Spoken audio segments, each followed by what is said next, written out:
Welcome back to my channel. This is Amber, and today I've got a super fun video for you.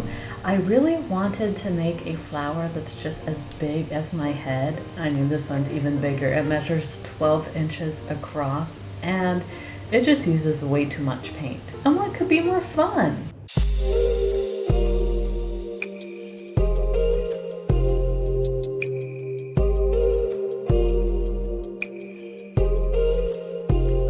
Summer, I released my very first collection as an artist, and it is named Pink Lemonade.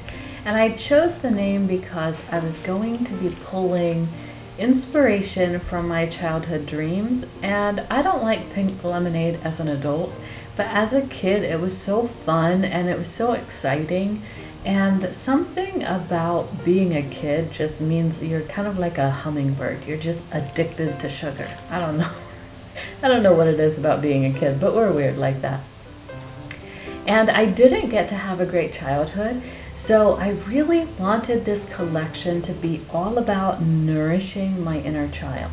And I figured, well, I'm an adult now. I have the ability to reparent myself and give myself everything that I can give myself now. And so I wanted to really allow myself to just play and not worry about being careful with my paint, being careful about how I market things, making sure that I would be able to sell everything. I really wanted to just focus on fun. And so here you can see I'm using a ton of paint, and there's actually a funny story for why this is number one. I actually had a photo shoot planned, and the day before my photographer was scheduled to come, I decided to make this. And then this is from the actual photo shoot where I wanted to have a prop so that I could do some small piping details so that I could have beautiful content to put on my website.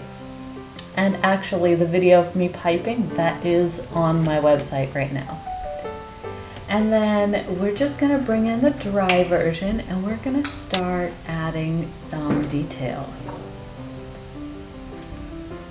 Now we've all had bad days where we drop things,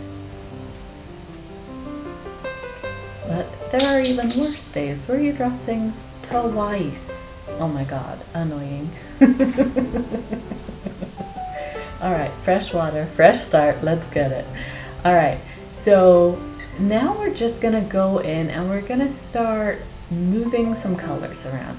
So I was kind of annoyed with the white background, so I was like, well, let me do purple instead. And then I was like, this yellow is looking a little one note. Let's take in some cadmium yellow, and here you can see I decided to do some finger painting as well. And I just added a bunch of yellow where I thought it needed a little more dimension. And here I sped up a portion, but you can see I spent a really, really long time just on this layer of adding details, which is oftentimes how it works. Like I spend hours and hours and hours on these paintings, okay?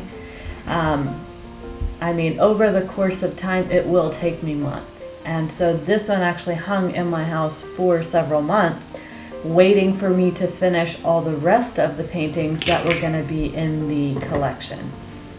And at the end, I really wanted to put them all together and create like unifying color schemes and features that would make them look super professional and like they all come from the same collection. And one of the ways that I did this was by using this bee shape.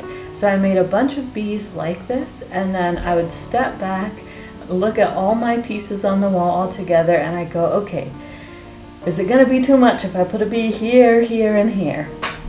And anyways, this is one of the pieces where I was like, oh my gosh, this bee is absolutely perfect.